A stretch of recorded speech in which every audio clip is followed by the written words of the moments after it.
Hey, what's going on, fam?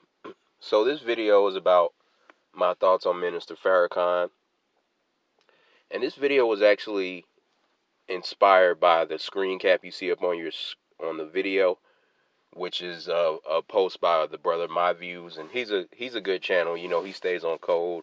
He's a member of what I would consider the new black media. So I recommend his channel. I'm not making this video to hate on him or attack him or anything, but he did put up this post, and as you can see, he didn't take a side either way. He just asked his followers or anyone who could see the post that what are your thoughts on Minister Farrakhan? And he didn't take a negative slant towards that, nor did he take a positive one. He just asked a general, objective question, I guess, to see what people thought, or I don't know what his motives were. Um, but really, what inspired me was not just the fact that he posted it, but actually the comments underneath the post. So when I read the comments, 90 to 95% of the comments were positive. They were, basically singing the praises of Minister Farrakhan. And I feel like that all that praise that I saw is a little bit fake. And it's not just on his post. I also see it on Twitter and stuff. All kind of black people, no matter, whether they're like, sometimes normally a feminist or a shea butter, or they're the, pro-black B1 or anything in between. You see a lot of people, a lot of black people especially, paying mad props and mad respect to Farrakhan, and I do want to address that in this video because I don't think a lot of those people are being honest about how they really feel about Minister Farrakhan, and I'm going to explain what I mean by that statement later in the video. But first, let me go ahead and address some of the criticisms I have and some of the thoughts I have about Minister Farrakhan. And let me say before I start to get into the negatives, I don't think Minister Farrakhan is all bad. I do give him props, especially as an elder, for being more on code than 90 to 95% of our so-called black elders and people who are propped up as leaders in our society. He's definitely way better than a Jesse Jackson or a John Lewis or an Al Sharpton or these kind of cats. He's definitely been better for us as a people than those guys I just named. So I'm not saying that Minister Farrakhan is a piece of crap or he's just the worst thing ever. He is better than a lot of the elders that we've had. Also, I feel like a lot of the reason why he comes under attack is because he's been better than a lot of the other elders we have. So all of this, oh, he's an anti-Semite and he's a homophobe and all of this is just angry white supremacists who don't like the truth that he's spoken at times. And so they come up with these names and these attack words to discredit him because some of the truth that he says, if it was taken seriously, would be a threat to white supremacy in a dominant society. So again, I don't say that Minister Farrakhan has just been a complete negative or a complete con or a complete agent against our society. But with that being, and I do respect the brothers to some degree, even though I have a lot of issues that diminish that respect, I do have some respect for him. But with all that being said, let me go ahead and get into the negatives. So there's a couple of things about Minister Farrakhan that bother me a lot and that prevent me from having the level of respect that I feel that a lot of people have or pretend to have. And again, I'll address what I mean by pretend later on in the video. But one of the things that he does is that a lot of black people will get upset with somebody like, for example, Colin Kaepernick for doing all this black and brown talk. A lot of people who are so-called pro-black, or I'm not going to say a lot, but some people, I've seen some, and more than one, but not, I wouldn't say a whole lot, but some of the people who are so-called black one and be black first and B1 and members of the new black media or members of that community, people who consider themselves FBA or even ADOS, these kind of people, Pan-Africans,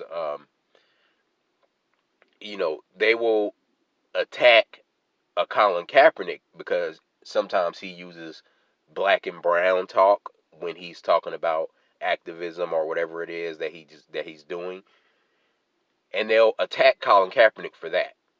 But Minister Farrakhan uses the same kind of talk.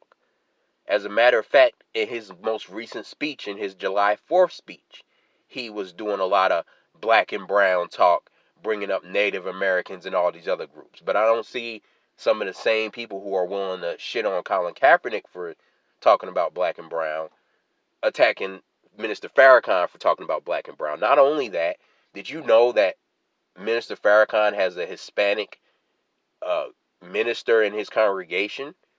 Like a straight up Latino dude, not an Afro Latino, a straight up white looking Hispanic dude. Now, don't get me wrong, the dude is kind of tan, so he's obviously not a full blooded white man, but he's definitely not an Afro Latino. Let me put it that way.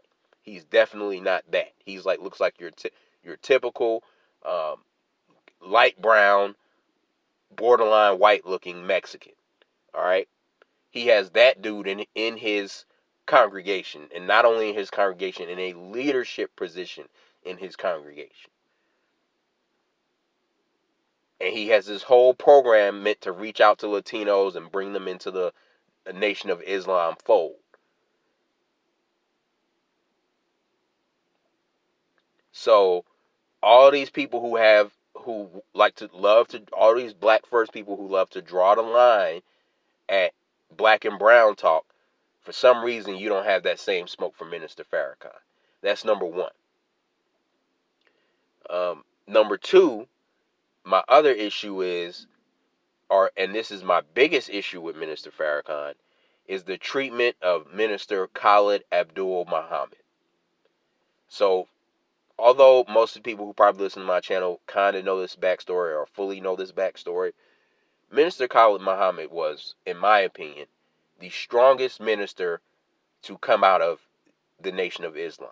A lot of people would say, obviously, it's Elijah Muhammad, especially people who are in the nation. They would say it's Elijah Muhammad because he inspired or was the basis for the teaching of the Louis Farrakhan and the Malcolm X and the Khalid Muhammad. And I give Elijah his props. But outside of Elijah, because he's the founder, so that's different. When you're the founder of something, you're normally, obviously, the greatest to ever do that because you came up with it.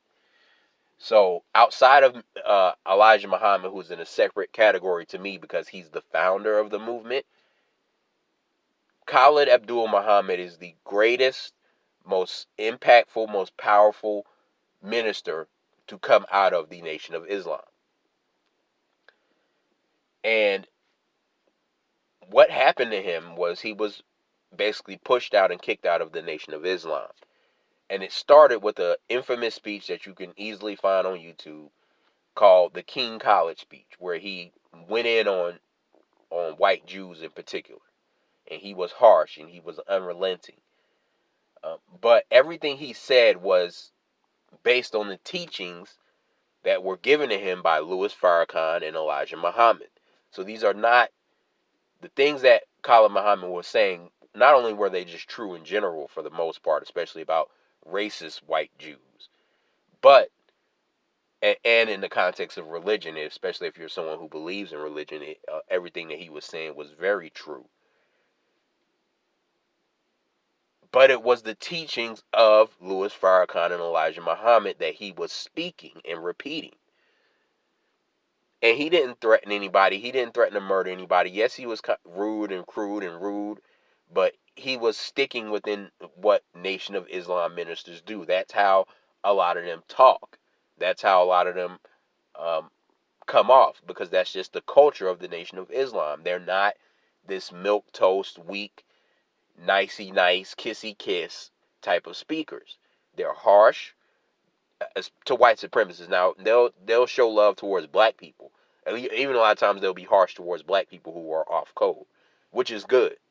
But they tend to have a lot gentler approach towards other black people in general. I'm going to get to some of their hypocrisies about being gentle with black people, but they're in general more gentle with black people, and they're in general more harsh with white people. And when they talk about white people, this is what a lot of people loved about Malcolm X, is that when he talked about white supremacy and white supremacists, he didn't pull no punches.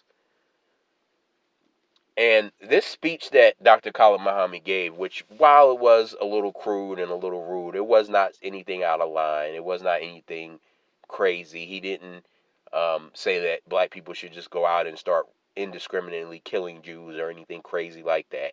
He just went in on them, called them out for their hypocrisy, called them out for their racism, called them out for their lies within the context of religion.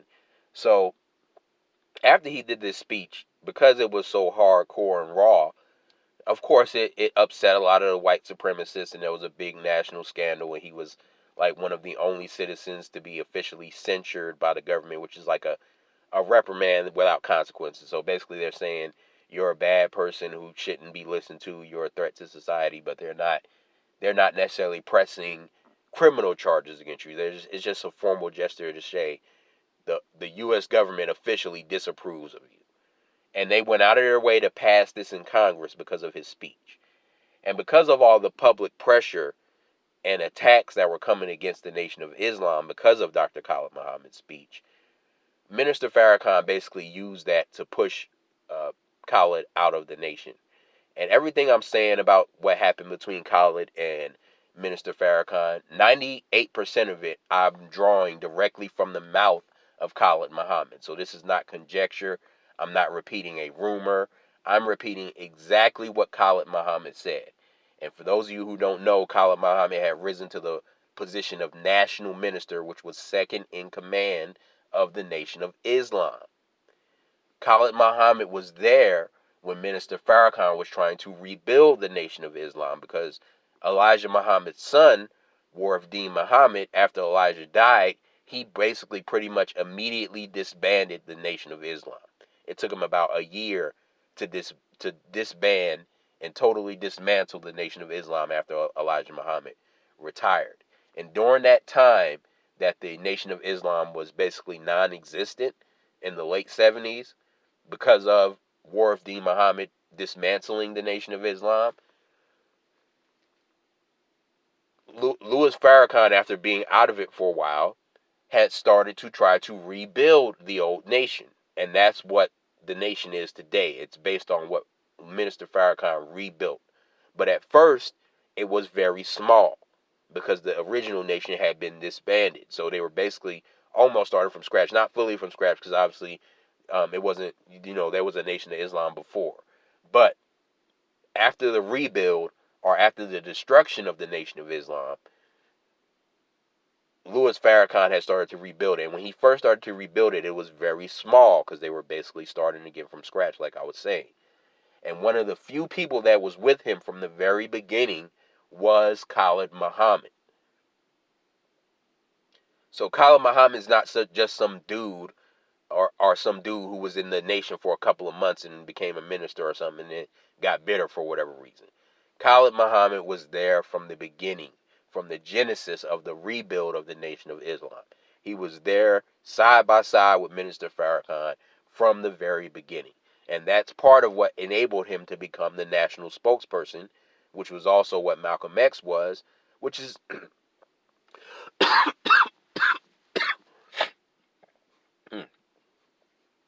my apologies for the cough, fam, but which is basically the second in command. The national spokesperson is the second in command. Malcolm X was at one point the second in command to Elijah Muhammad, and Khalid Muhammad was the second in command to Louis Farrakhan. He was basically Louis Farrakhan's Malcolm X.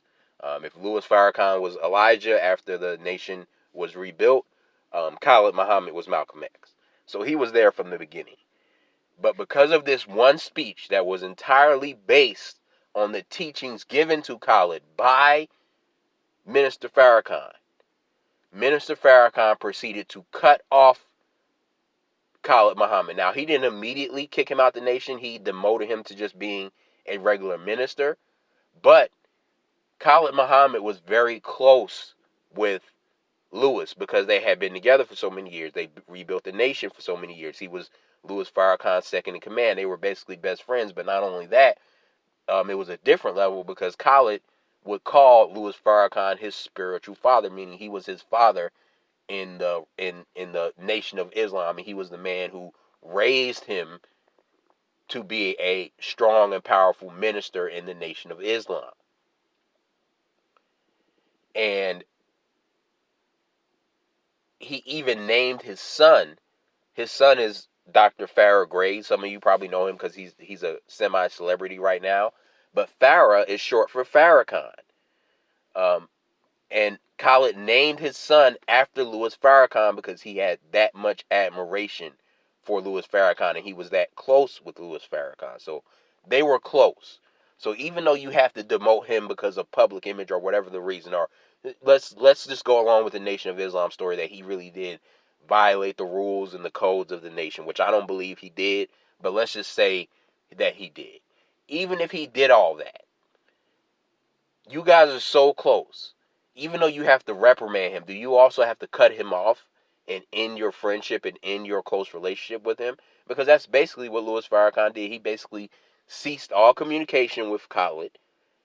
Khalid talked about how he would send him letter after letter, and Louis wouldn't respond.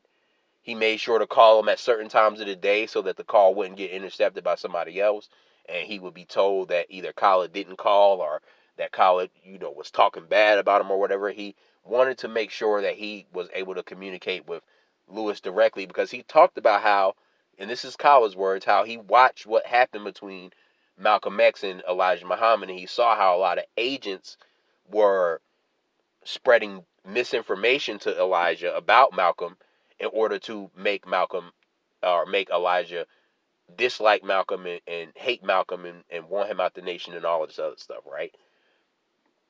So Khalid didn't want outside parties to get between him and Louis Farrakhan the way he believed outside parties got between Elijah and Malcolm.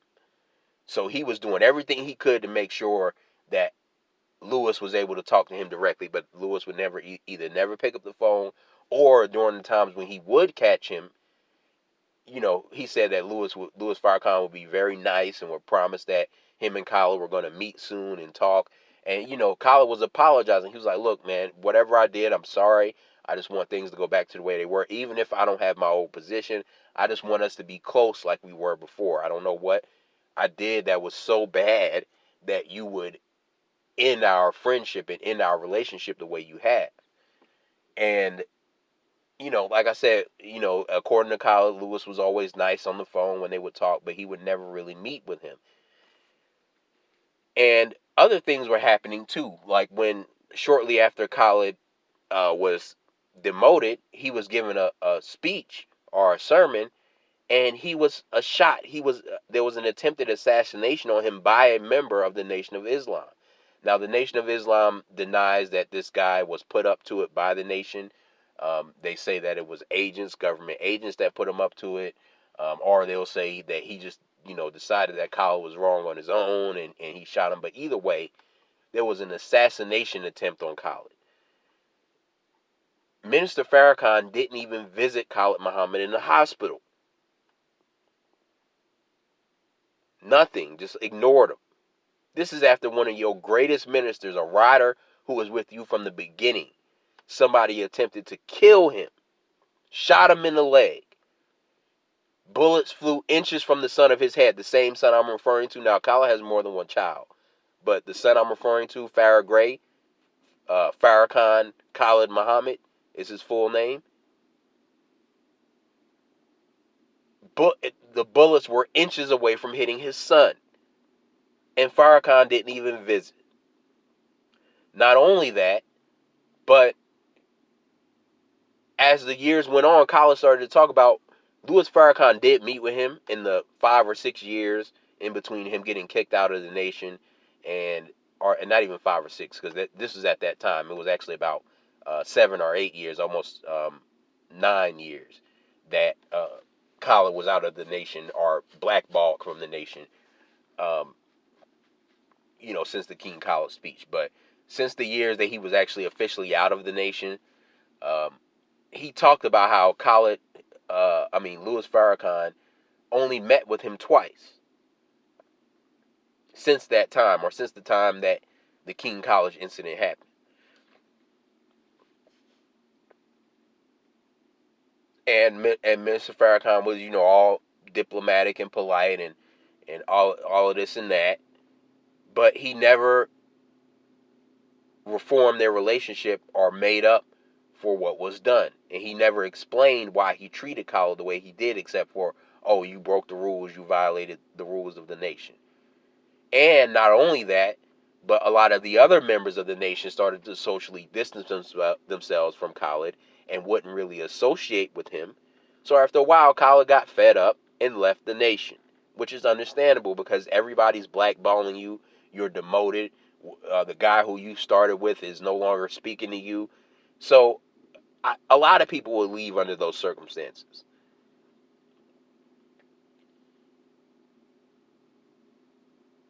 It took even years after Khalid's death. It took like, I think, what was it, 15 years after Khalid died for Louis Farrakhan to remotely pay respect towards Khalid. I think during one Savior's Day, um, Minister Farrakhan put up a picture of Khalid, but it took like 15 years after the man died. And he would always insinuate, especially shortly after Khalid's death, that, oh, God killed Khalid. Basically saying that, oh, all my enemies and anyone who disagrees with me um, gets killed because God is on my side. This is the kind of stuff that Farrakhan was saying shortly after Khalid's death. Some of the things that Khalid was saying when he left the nation, and these are, again, all things from Khalid's mouth, he was talking about how um, Louis Farrakhan was changing the nation. And this is what part of what I suspect. This part is my conjecture. But this is part of what I suspect why Louis Farrakhan changed so much or flipped the script on Khalid the way he did. Because I think that because at that time Louis Farrakhan was having a lot of backroom meetings with Jews and stuff like that, white Jews trying to make good with the Jewish community and trying to be more of a diplomat to white society and non-black society for whatever reason. And basically he was trying to make nice. And I think that whatever was discussed with Lewis, whether there was money offered to him or whether they had some kind of blackmail on him or whatever it was, or maybe they threatened his life, I don't know. But whatever was said to Lewis seemed to have convinced him that he needed to change the nation and that he needed to become or make the nation into something that was more acceptable to mainstream white supremacy and mainstream Orthodox Islam, which has a whole lot of racism in it. We all know that a lot of these Middle Easterners and Arabs and Muslims are anti-black racists. We know that the Arab slave trade was the original enslavement of Africans even before the European slave trade. So they don't have a good history with black people. Even still to this day, a lot of Muslims who are honest, a lot of black Muslims, and even some non-black Muslims will tell you that to this day, a lot of Muslims have racist views towards black people. There's a whole lot of racism that goes on in Saudi Arabia, which is the country that Mecca is in. There's a lot of racism that goes on in Mecca itself. We still have African people being enslaved in Saudi Arabia to this day, and it's specifically African people. They're not enslaving white people. They're not enslaving Asians. They're specifically enslaving African Americans in Saudi Arabia to this day. You can look all this up. So there's a whole lot of racism in Orthodox Islam. Yet, Louis Farrakhan has seemed to try to somewhat shift the nation towards Orthodox Islam. For example, they started using the Quran a lot more than the message to the black man, which is not the teachings of Elijah, because Elijah taught that you need the message of the black man to properly interpret the Quran. Now, of course, I know if you're a Orthodox Muslim, you're not going to agree with that. You're going to believe that that's part of Elijah's, made up Islam, which that's fine for you to believe. I'm not disagreeing with that because I understand that that's true if you believe in Orthodox Islam. However, Elijah was specifically designing a black Islam because of the fact that Orthodox religions are founded in white supremacy. Orthodox Christianity is founded in white supremacy. Orthodox Islam is founded in white supremacy. Orthodox Judaism is founded in white supremacy. And if you want to disagree that any of these religions are founded in white supremacy, why are all the members, or not all, but the majority of the members and the most powerful members of these religions in the world, racist and anti-black? Why are the majority of white Christians in America Trump supporting white supremacists? Why are the majority of Muslims, especially in the Middle East, anti-black racism, racist? Why are the Jews, especially the ones in Israel, also anti-black racist? Because speaking of Judaism, in Israel, there's a lot of anti-black racism. Hell, there's a lot of the same protests from black people in Israel and black Jews in Israel complaining about the same racism and police brutality that's specifically targeted towards black people in America. They're complaining about a lot of those same issues in Israel. A lot of white Jews don't accept black Jews as Jews, even though Judaism is a religion, not a race. It's a religion. I'm sorry. I don't care what you say. It's not a race. But if it was a race, it would be a race of black people, because Semites, which is what Jews are black people. They are not white Jews from Poland, which is what these Jews in Israel are. These people are converts to Judaism. So if Judaism is a race, it's not the people who claim that they're of the Jewish race. So if all these religions in their orthodox version is not founded in white supremacy, somebody please tell me, why are the majorities of all of these religions anti-black and racist? Why was the Catholic Church the one to co-sign and sign off on specifically and exclusively enslaving Africans for the European slave trade? Why was Islam used as justification during those times for the Arabic slave trade?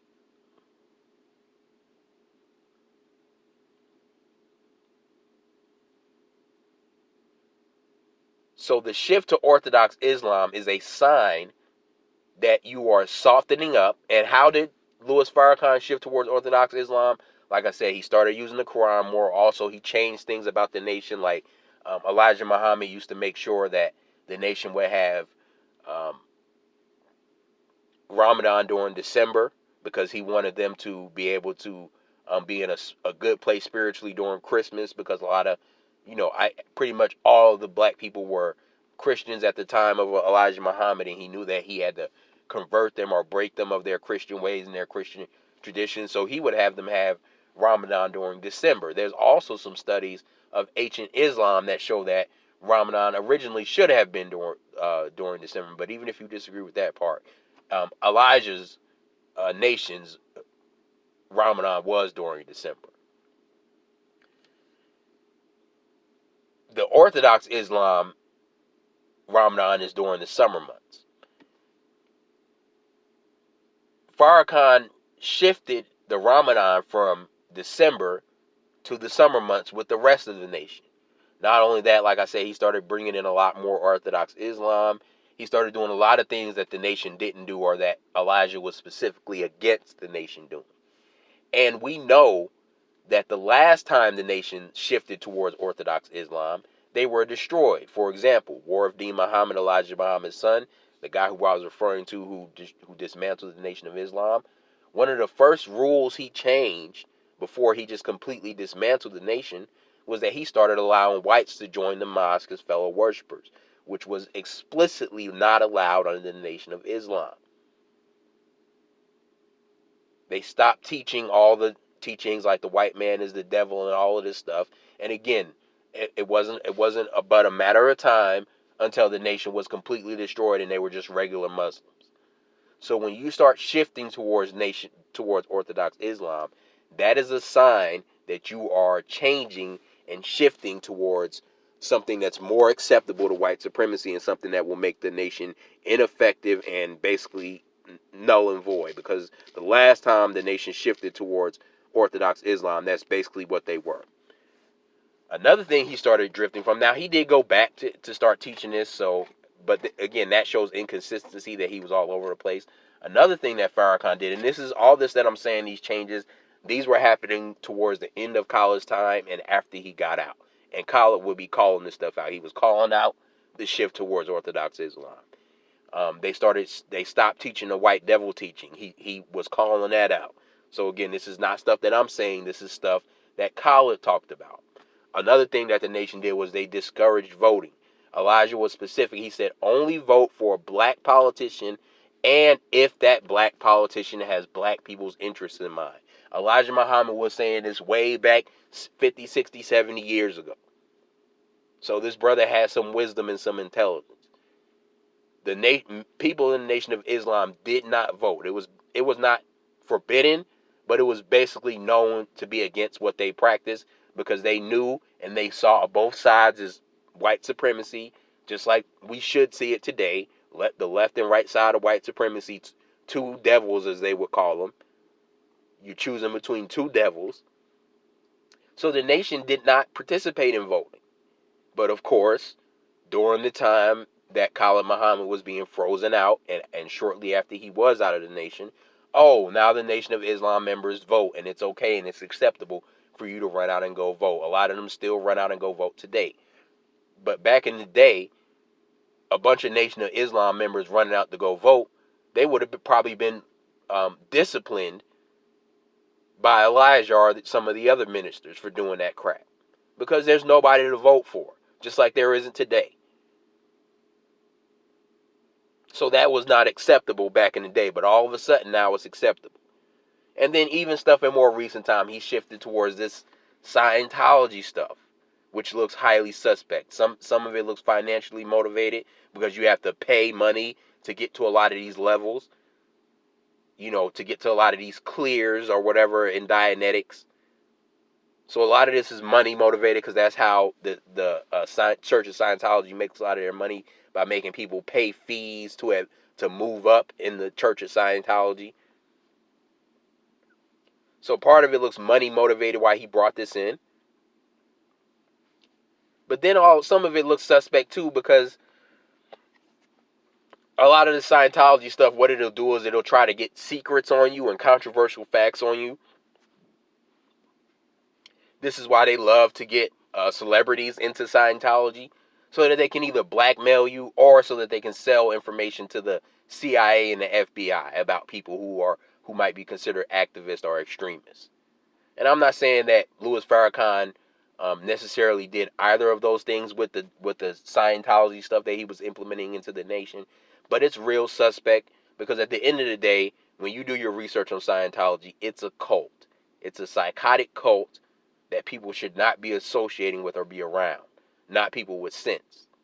Yet Louis Farrakhan was all joined up with Scientology, having joint events with Scientology, with the Church of Scientology. A lot of the members of the Nation of Islam are dual members of the Nation of Islam and the Church of Scientology. So that's suspect. So, and that was way after Khalid was dead. So I'm not saying that last one, the Scientology, was something that Khalid was calling about, but the other things were. And like I said, since um, Lewis has drifted from the white devil teaching, he started to repeat it or say it again in recent years. But the fact that he went away from it in the first place shows how he was being inconsistent and kind of all over the place at the very least, if not being suspect. Another thing that Lewis teaches is that he tells his followers that Elijah Muhammad is still alive and he's flying around on a spaceship, and that he visits Lewis on a regular basis. Now, I don't know about you guys, but that just sounds crazy to me. I mean, y'all can say what y'all want, but that sounds kind of crazy to me. That sounds like some straight up silly stuff to me, that you're telling us that Elijah Muhammad is not dead, that he's still alive and he's flying around on a spaceship with Master Farad, and that they visit and talk to Lewis, once every couple of months or once every couple of years. And as a matter of fact, because a lot of people will say, why hasn't Lewis been killed? And that's a good question to ask. If he's such a rider, why haven't the white supremacists taken him out like they've taken out so many of our other riders? And I'm not saying that to say that I want him to be dead or that I wish he was dead, but it's an undeniable fact that most black people who are actually down for the cause get taken out by the white supremacists. So why is Louis Farrakhan still alive? That's a legitimate question that people should consider when they're worshiping and praising Minister Farrakhan. But he has an explanation for that, because that has been brought up to him before. And he'll say that God is protecting him, and specifically Elijah Muhammad, who is still alive, is protecting him from people trying to kill him. And that's fine to say that. I understand it inspires his followers to believe he's so divine, but it sounds suspect to me. It's suspect that you haven't been taken out by the white supremacists. And again, I'm not saying that I wish that you were dead or that you should be dead. But nevertheless, it's still suspect that you have not been taken out by the white supremacists with the position and the prominence that you have and the so-called warrior that you are. It is somewhat suspicious that you have not been taken out, and it's even more suspicious that you credit the fact that you have not been taken out to a man who most people believe is dead. You're claiming that he's still alive and protecting you. It just all sounds suspect. So, and I don't want to, I've already made this video a lot longer than I intended to. Um, the last thing I want to say, and this is what I was saying or referring to at the beginning of the video when I said a lot of people's. Well, no, there's a one more thing I want to say too. Like, in the Million Man March, I was against that um, because I felt like it was nothing but a conscious freaknik, like we weren't actually going to get anything accomplished, and also the Elijah Muhammad taught his people that we don't do marches, we don't do that stuff. We are about action. We either stay to ourselves, but if we're going to get in the street, we're going to get in the streets to either protect or to fight. But we don't do marches. And of course, Louis Farrakhan had a march, and he's had more than 1 million man march. And can anybody tell me what productive came out of that? What organization, what black organization that's making a big difference now was formed out of the Million Man March that didn't exist before? Which organizations that already existed before the Nation of Islam were able to build a new collaboration that made a significant impact on black society after the Million Man March? Because from what I didn't go because I was against it. I felt like it was a waste of time. But from the people who did go, I heard it was a conscious freaknik. And what came, and if it wasn't, what productive came out of it other than some nice flowery speeches? What productive came out of the Million Man March? What change for black society came out of the Million Man March? I mean, a lot of shea butters, a lot of people that black society or black first new black media society would be against was allowed to speak at the Million Man March. So again, fam, what a lot of these suspect celebrities. So fam, again, can somebody tell me what constructive for black society came out of the Million Man March? I look forward to your answers. But the last thing I want to say is um, what I was referring to as the fake support for Minister Farrakhan. So as I said at the beginning of the video, on the Brother My Views post, 90 to 95% of the people were praising Minister Farrakhan, singing his praises, talking about how, he's so great for us and how he's such a writer and they love Minister Farrakhan. And my question is this to all those people, and like I said, not just the people on the Brother My Views post, but people on Twitter and stuff in general. And so my question to all these people is this: if Minister Farrakhan is such a writer and you support Minister Farrakhan so much, why haven't more of you joined the nation? Because yes, while the nation has a decent sized membership, 90% of the people of those that I saw praising Minister Farrakhan, 90% of those people praising him are not members of the nation. They are not members of the Nation of Islam. So if you're black first, you're pro-black, you're on code to eliminate white supremacy, why, and you support Minister Farrakhan and you think he's such a writer, why won't you get on code with Minister Farrakhan? Why won't you get on code with Minister Farrakhan? Is where, having to cover your hair more important than toppling white supremacy? If you really believe that Minister Farrakhan is on code and you're on code and you want to topple white supremacy, is having to shave or not being able to smoke weed or drink beer more important than than toppling white supremacy? And let me answer some of these questions for you guys that I'm asking, because I have my own answer. You can tell me if it's wrong and tell me what the correct answer is. But here's what some of those answers are. Either A, you're lying about how down you are to fight white supremacy. That's why having to cover your hair as a woman or having to shave or not smoke weed or drink beer um, is not worth toppling white supremacy. So either A, you're lying about how dedicated you are to toppling white supremacy and you're just faking the funk, or B, you're lying about how devoted or how much respect you have for Minister Farrakhan. One or the other. You're lying about one or the other or both. Now, I'd like to believe that most of you are lying about how much respect you have for Minister Farrakhan. But hey, if you're lying about how dedicated you are to fighting white supremacy, hey, I get it. Now, if you don't have the level of respect for Minister Farrakhan, it's okay for you to not want to join and do all that extra stuff because you don't feel like joining up with Minister Farrakhan is really going to do that much to white supremacy anyway, which means that you don't have as much respect for him as a so-called writer as you claim you do, because he has a whole organization to join up with and get on code with.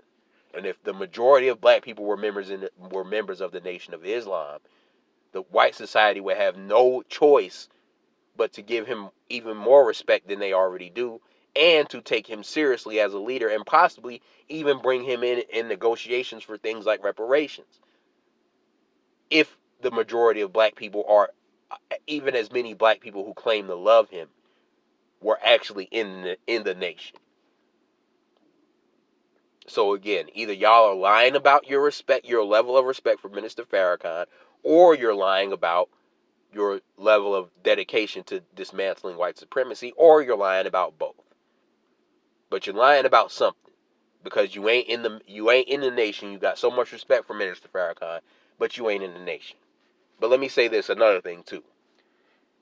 Anyone who's been around the nation and considered joining, like myself, I've been around the nation. I went to the classes, but I never joined. But anyone who's been around the nation and didn't join can probably attest to what I can attest to, and that there's a very cultish vibe. There's an over level of dedication to Minister Farrakhan. Pretty much any criticism of Minister Farrakhan is not tolerated, and they're basically talk about Minister Farrakhan, especially these days, as if he's God on earth. And don't get me wrong, I understand that the Nation of Islam teaches that all black men are gods, and that and that we're all individual gods, and that God was a flesh and blood human, and I have no problem with that teaching. I actually like that teaching compared to mainstream religions with spooky gods. That's also a Nation of Islam term. But there's one thing to say that we are all gods, and there's another thing to elevate one man as a special, specific God over all the other gods. Because now you're basically, again, saying that he's the God or the main God, which is not much different than saying he's the only God. And when people start, I believe all humans are flawed, including myself. We all have flaws. And I think when you elevate a human to the level of God, not only are you setting yourself up for disappointment, but you're also setting up a prime situation for abuse of power and unaccountability. And fam, that's really all I have to say. Again, I don't hate Minister Farrakhan. The last thing I'll say is, one thing that I've never liked about the nation is that when people like myself and others are willing to speak up and criticize Minister Farrakhan, some people are disrespectful, but I don't believe I was. But because you're not saying all nice things about Minister Farrakhan or the nation, members of the nation have a history of loving to threaten. They did it to Umar Johnson. Now, no matter how you feel about Umar Johnson, now and the school stuff, I don't think everything Umar Johnson has done was the right thing to do or on the up and up. So I'm not bringing up Umar to defend him or to say that he's just this great guy. But regardless of how you feel about Umar said some things about the nation, but they were respectful critiques. This was some years back. He did not shit on Minister Farrakhan or disrespect Minister Farrakhan. But because he's a somewhat prominent black figure in the pro-black community, and he criticized Minister Farrakhan, a lot of the members of the Nation of Islam were threatening his life. Yet and still, and the reason why I'm bringing this up is because at the same time, we'll have people in mainstream white society, we'll have these Jake Tappers on CNN, all these right-wing Republican white supremacists, a lot of these Sambos, both left-wing and right-wing Sambos and puppets of white supremacy. They'll get out here and say Minister Farrakhan is a racist and he's an anti-Semite, and repeat all the untruths and lies and bad faith attacks on Minister Farrakhan. Yet I don't see the members of the nation running up threatening these people's lives. Yet let a black person, let an Umar Johnson, let a Tariq Nasheed. Now, Tariq Nasheed has not criticized Minister Farrakhan, so I'm not saying that he has. But let him come out and criticize Minister Farrakhan and watch the death threats just roll on in. We going this, that, and the other to you. You better watch your back. Like the Nation of Islam is real quick to threaten another black person. But when it comes to these white supremacists or these Sambos who are not in the pro-black community, all of a sudden you ain't got all that violent threatening smoke for them. So all I'm saying is to say, please, if any members of the nation watch this video, please don't come for me. Please don't come on my channel talking about what you're going to do to me or this, that, and the other, because you don't do that to these white supremacists. You don't do that to these right-wing white supremacists who were recently on Twitter this past weekend attacking Minister Farrakhan. You don't do that to these butter biscuit eating clowns who call you a homophobe and a sexist and a racist and all of this crap. So don't come for me or call Minister Farrakhan all that. So don't come jump on my channel talking about you going to do X, Y, Z to me. Because you ain't going to do it because you don't do it to the real threats. So you ain't going to touch me. But anyway, fam, that's my thoughts on Minister Farrakhan. Professor Black Truth has also criticized Minister Farrakhan in the past, by the way. But I'm not making this critique because he has critiqued him. But I'm just saying I'm not the only one who feels this way. Other people have questions for Minister Farrakhan. John Henrik Clarke used to attack Minister Farrakhan a lot when he was alive. So, there are those people out there. And I encourage people to do their research. I encourage people to, and you don't necessarily have to follow this because even the Orthodox nation, I don't think I would join that. But I would encourage listening to people like Eric Muhammad, who's the minister of Muhammad's Temple 15 in Atlanta, Georgia. He's not a member of the mainstream nation. He's tried to restart a nation that sticks to the original teachings of Elijah. I recommend listening to him and getting some perspective on especially from a member of the nation or former member, however you want to look at that. Um, Someone who knows the Nation of Islam, you can hear some critiques from him on how Minister Farrakhan has changed the nation, and I'm going to try to put links in the description box. But I would recommend looking up all of Khalid's speeches. You'll get a good picture, um, things like that. And I also recommend looking up but John Henrik Clarke's speech on Minister Farrakhan. So you can get some perspectives from the other side in case some of you didn't know this backstory. But anyway, fam, that's it. This video was a lot longer than I expected, but I did want to just get out my opinion and all my thoughts on Minister Farrakhan. So anyway, fam, that's another video. Like, share, subscribe, and peace.